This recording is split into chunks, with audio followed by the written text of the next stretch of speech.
Muslims, like any other Filipinos, have a story to tell.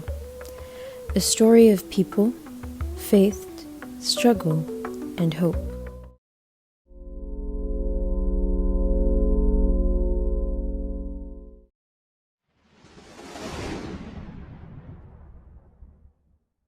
For generations, they have been part of our nation's history, often misunderstood, set aside, and yet they continue to endure. Their struggle has been called by many names: rebellion, displacement, discrimination, resistance, and autonomy.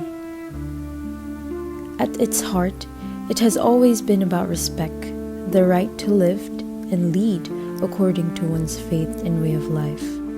For too long, their story has been told by others through wars, headlines, and stereotypes. Yet behind the conflict and violence are communities who simply long to be heard, live in safety, and seek fairness, understanding, and lasting peace. Yes, there were times when the struggle turned into armed conflicts, with insurgents rising in the name of freedom and faith. Actions that brought pain and loss to many. Recognizing this does not excuse the wrongs. It reminds us that real peace is built in justice and compassion. They are more than what others say or think about them. They are farmers working the fields, traders keeping local markets alive, teachers sharing wisdom, and mothers raising families, all dreaming for a better future. They are bound by faith, by community, and by a shared hope of lasting peace. This is their story of agreements and transitions, of setbacks and renewed hope, not a tale of conflict, but of courage. The story of Muslim Filipinos and their pursuit of peace in the land they call home. Their story matters because it helps us see beyond what we've always heard or thought about Muslim Filipinos. It reminds us that peace isn't simple. It takes time, effort, and understanding from everyone. Learning about their past helps us understand our country today, how history, belief, and identity shape who we are as Filipinos. To understand where we stand, we must look back on the history that shaped us, the peace treaties that guided us, and the current issues that always reminds us why peace must be carried every day.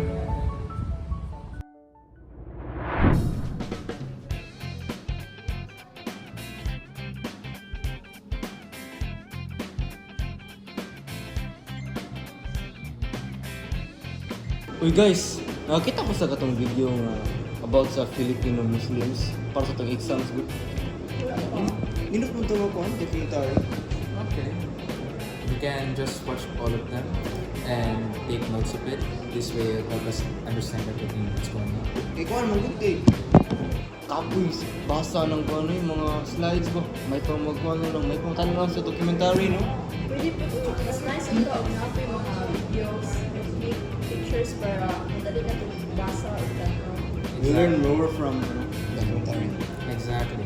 Okay, let's watch the first video and prosecute the videos.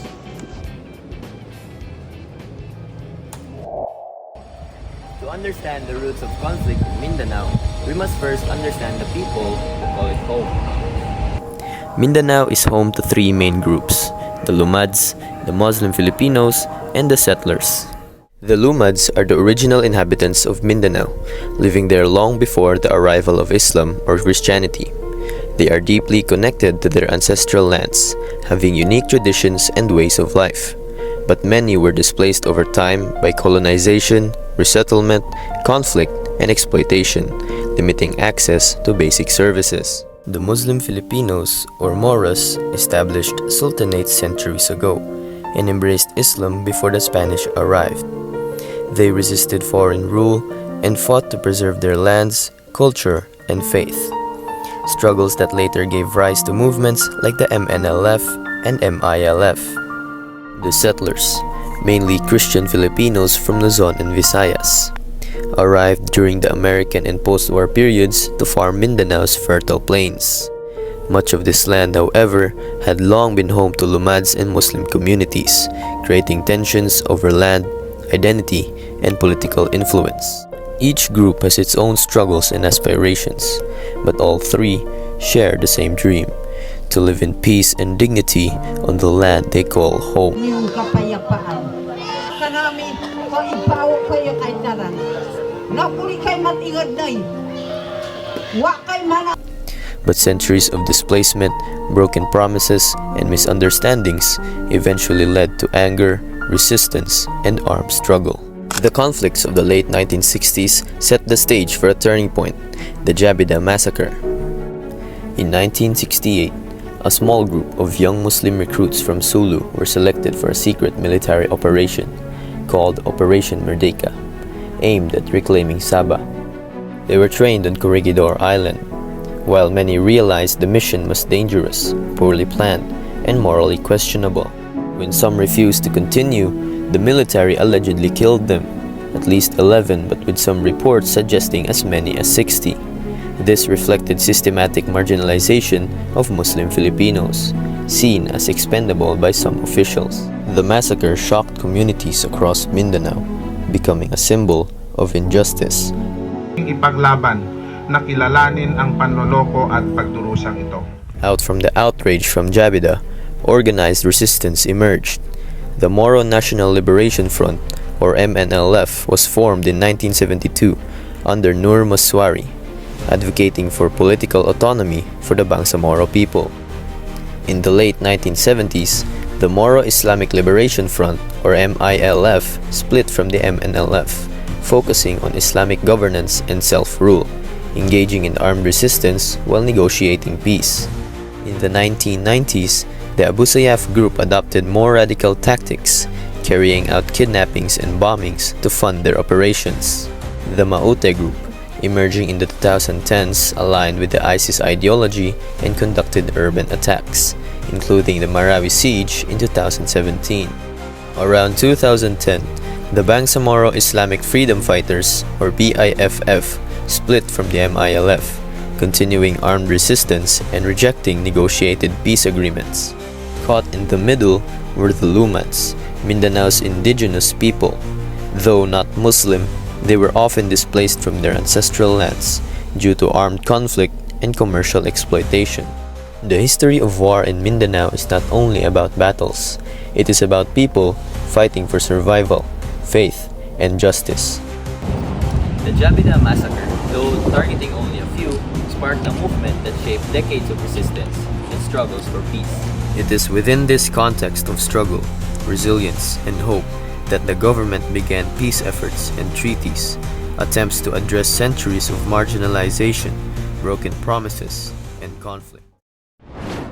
That's why the treaties came later. They were trying to fix centuries worth of problems. Makes sense. Understanding all this history really explains today's situation.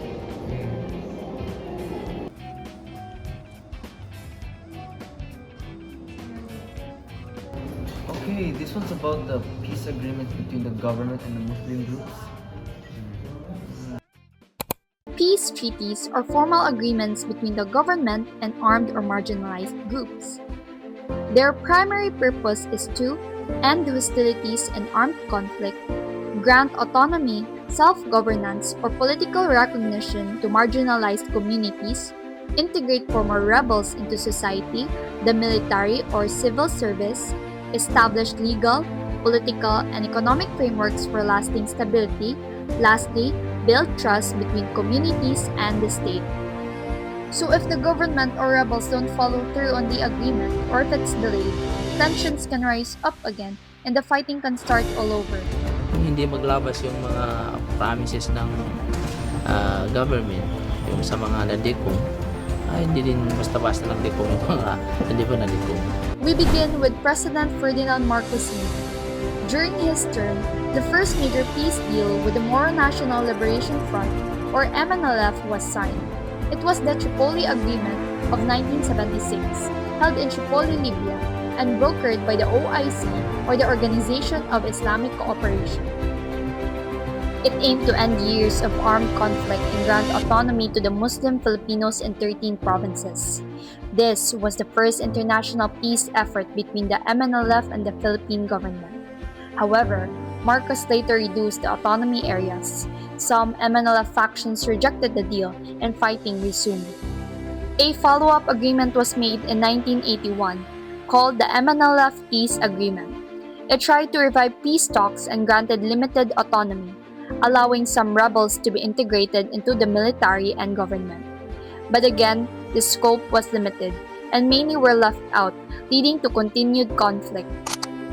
After the Marcos regime, President Corazon Aquino aimed to restore democracy and reopen peace talks with the MNLF.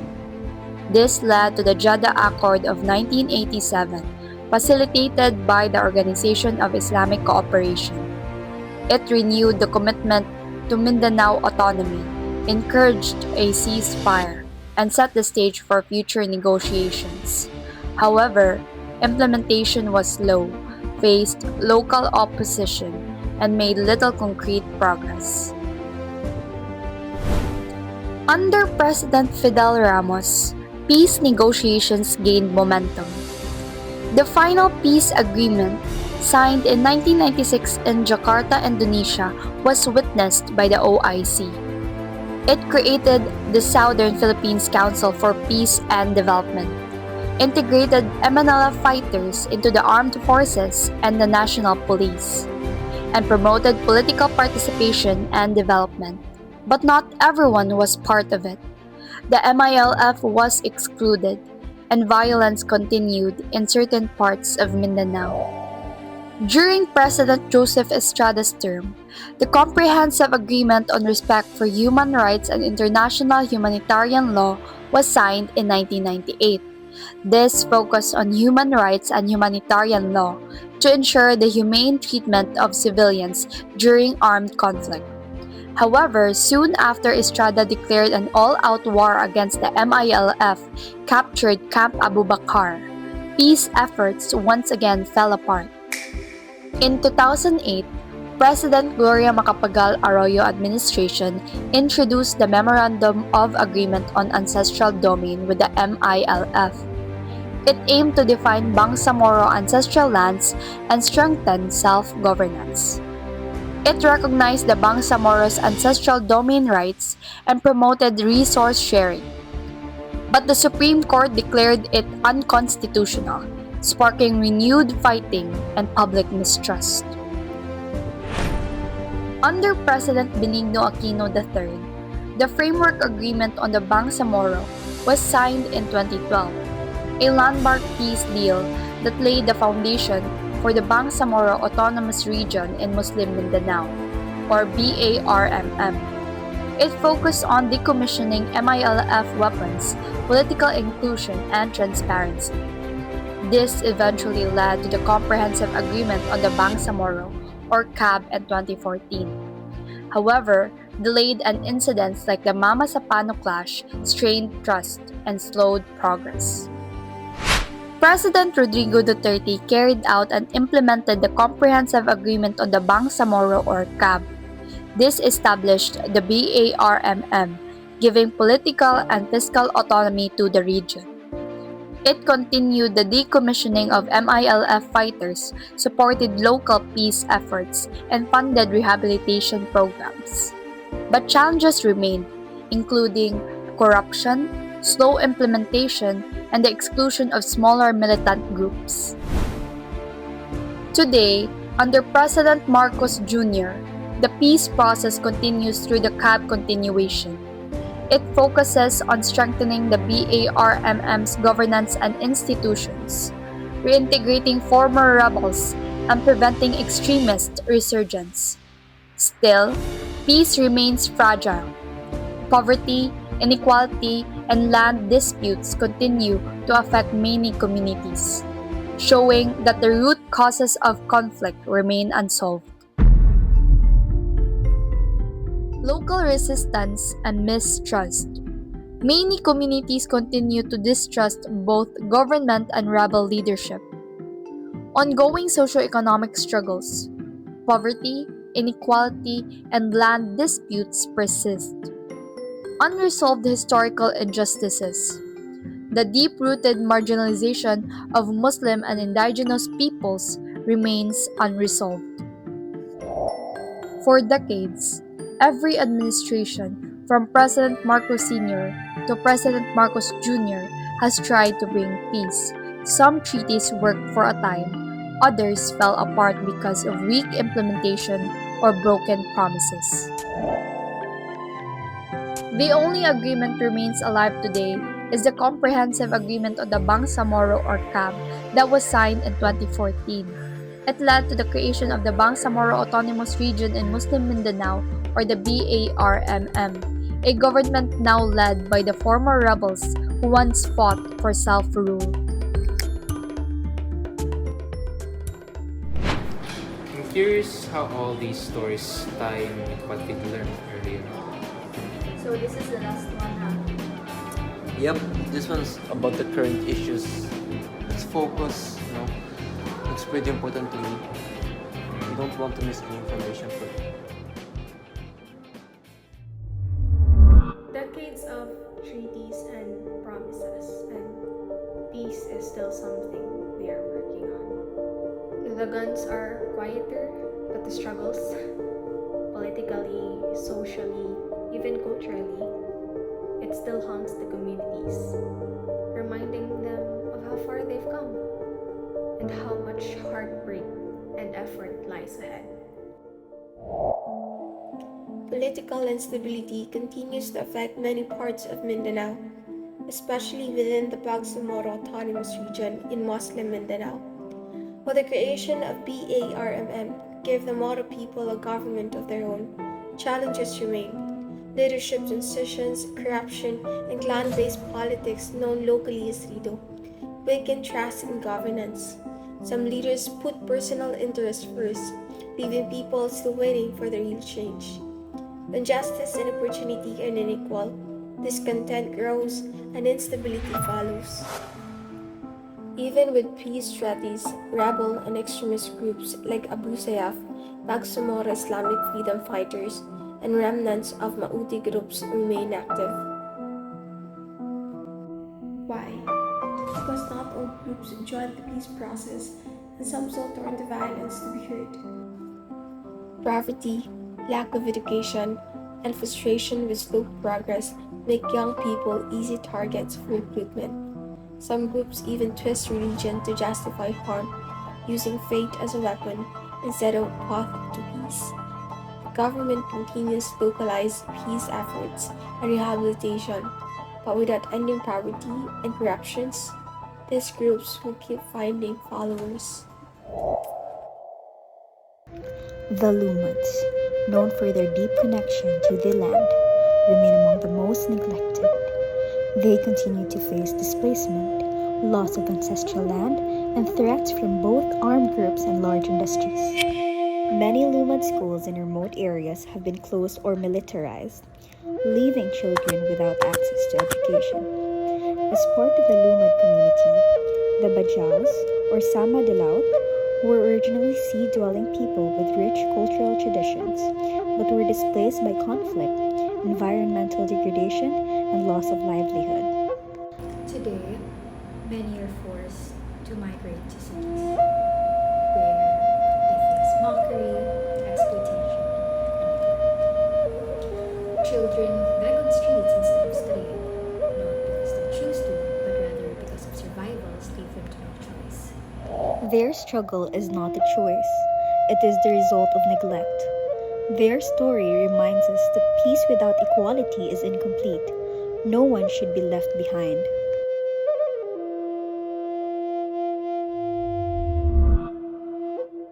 For many Muslims, they are often judged for their faith or associated with violence they do not support. Despite progress, many still face barriers in jobs, schools, and representation. Most Muslims want what every Filipino wants: safety, dignity, and equal opportunity. Yet they continue to carry the burden of old stereotypes. Napakasakit kasi sa Muslim naisisi yung ganun na pagbobomba. Muslims are always associated to terrorism. Think of Muslims as dangerous terrorists and killers. So how do you respond to that? Well, if we are dangerous, as what they are saying, bakit tayo naging biktima din ng terrorism? These biases come from misunderstanding and lack of knowledge about their culture and faith. True peace means not only political change, but also changing how we see and treat one another. We should also remember the settlers, families from Luzon and the Visayas who once moved to Mindanao, believing it was the land of promise.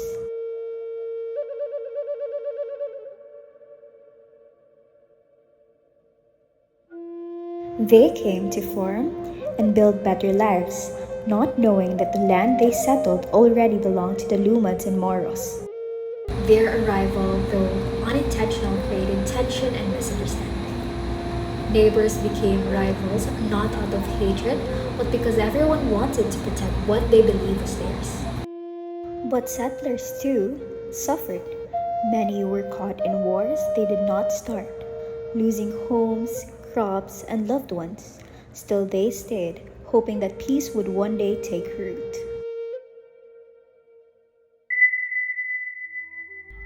Discrimination remains one of the toughest obstacles to peace in Mindanao. Muslims face judgment for their beliefs, Lumads are pushed from their homes and overlooked, and settlers are even in between, searching for a place to belong. These divisions have grown over generations to generations of misunderstanding, but it's not simply from hate. I just want people to understand that true peace isn't just about stopping wars, it's about bringing people closer, heart to heart. These problems didn't just appear overnight. They are the result of centuries of inequality, neglect, and also misunderstanding. Issues no single treaty can fully erase. Yet, over time, communities have gradually learned to live side by side, showing that every group carries both pain and hope. The government, through the BARMM, has made progress by building schools, roads, and providing programs to help maintain peace. But again, rebuilding trust takes time. While at the same time, accountability must exist on all sides. The government must serve honestly, and community must reject violence and division. Peace is truly not an easy concept, nor it can be handed out. It begins with these actions, these acts of kindness, understanding, and respect among people. True peace is not about ignoring the mistakes or even tolerating wrongdoings, whether from these leaders, rebels, or citizens themselves. What truly matters in this part of our lives, part of our history, part of our daily decisions and such, is striving for progress without causing harm, breaking the law, or even violating anyone's rights. Ultimately, lasting peace is built slowly through cooperation, compromise, and compassion, even when challenges remain. It's hard to take in everything we watch, no? From the Jabida massacre to the rise of insurgents. Seeing the timeline explains why the conflict in Mindanao has lasted this long. Yeah, even with all the peace agreements, from Marcos Sr. up to Marcos Jr., all of the struggles continues. Lumads still get displaced, discrimination against Muslim continues, and and rebel groups remains. It shows that peace needs more than law. It needs action. Yeah, the issues we learned today and how they complicate things in Mindanao, political instability, ongoing conflicts, and discrimination, all affect how the communities live and get along. Maybe real peace starts with understanding. When we learn history, listen to people's struggles, and treat everyone with respect, that's when true change becomes possible. Peace will never be perfect, but it can always grow. One act of respect, one voice of understanding, one step of kindness at a time. Because peace doesn't end with a treaty, it begins with people. Now let's listen to voices that carry peace forward. From wisdom, experience, and hope. A teacher who understands that peace is more than the end of the war. It's the beginning of understanding. A Muslim who has endured its struggles and reminds us why unity matters. And a student who believes that awareness is the first step toward lasting peace. What does peace truly mean in Mindanao today? And what role do treaties and ordinary citizens play in sustaining it? From someone who was born and raised in Mindanao, and from someone who have seen the conflict itself, perhaps I can say I have a profound understanding of the conflict. Peace really means not just ending the fighting, the brutal, bloody fighting, but when we say peace, we have to give opportunities. Because the real problem in Mindanao, to understand the conflict, we have to go back to the pre-colonial period. All this understanding of historical animosity felt by the natives of Mindanao, to understand the root causes, especially to the times of the Spaniards, later on to the Americans, especially after the Second War, and then when we became republic already. So when we say peace, we do not just end the fighting, the guns, talking about the guns, but we have to really provide the very basic human necessities. Ang problema magod sa Mindanao is that muha na kag istorya sa kalinaw, wala man boy opportunities ang mga tao, especially the ethnic minorities. There's some discrimination unya kanang the sentiments of the Muslim brothers and sisters po dapat para maundang ang fighting, we really need to give basic necessities, kaning education, dayon kaning healthcare, the food, the shelter. Kay to end rebellion, dapat naani sila, because we cannot end the fighting if people do not have this basic, if dili sila mahatagan silang basic needs. So far, the peace process, I have witnessed the peace process, and way back in my younger years, no, I've even naka-witness ko first hand aning peace process karon. It has been very effective ang peace nga nahitabo karon. However, this peace is fragile. Still fragile ang gihapon. There are many communities, there are a lot of kanang international nga mga groups and even countries, and our government have been working on this with the locals, and hopefully this will be very effective pa. Padayon siya. Aside from putting down the guns and all this, dapat naayod ang kaning basic necessities sa tao ma-provide yun. Especially dignifying people, the human dignity, to end the bitter fighting. Assalamualaikum, sir. Walaikum salam. Kindly introduce yourself po. My name is Muhammad. You can call me Muhammad. Okay, Sir Muhammad. How have conflict and discrimination affected your life, and what do you believe is needed for unity and understanding across communities? To be honest, I didn't really feel afraid or out of place. Instead, I felt angry. I'd hear jokes about Muslims being terrorists or bombers, or people would say, "Ay, Muslim na siya, dangerous na siya." And they say it like it's nothing, but for me, it's very insulting because you're talking about my family, my community, and my faith, basically. And that kind of everyday discrimination, it builds up and it makes you think na you only know us from the news and not from real life. And instead of feeling small, I felt rage at how insensitive people can be when you've never even tried to understand our side.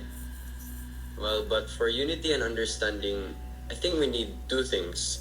First is basic respect, which is to stop the jokes, stop the labels, and treat us the same as any other Filipino. Second is to have more real interaction. Like, let Christians and Muslims study together, work on projects together, visit each other's communities, and actually talk. Because when people see that we have the same dreams, such as peace, education, and a good life for our families, then the anger can turn into empathy, and that's when real unity starts. The voices and experiences we've heard reflect the nation's ongoing journey towards peace, a journey that has inspired leaders to create treaties, agreements, and that continues to guide communities and individuals. From division and loss emerge understanding and strength, because peace in Mindanao and across the Philippines is more than an agreement. It is a promise we continue to uphold. Looking back on our history, it can be painful, but remembering helps us heal, learn, and do better, not just for today, but for generations to come. Let love, respect, and understanding be guiding light toward that peace, one that endures beyond our time and unites us as one nation. After all, ang kabataan at bawat mamayan, ang pag-asa ng bayan. Once again, Assalamualaikum warahmatullahi wabarakatuh.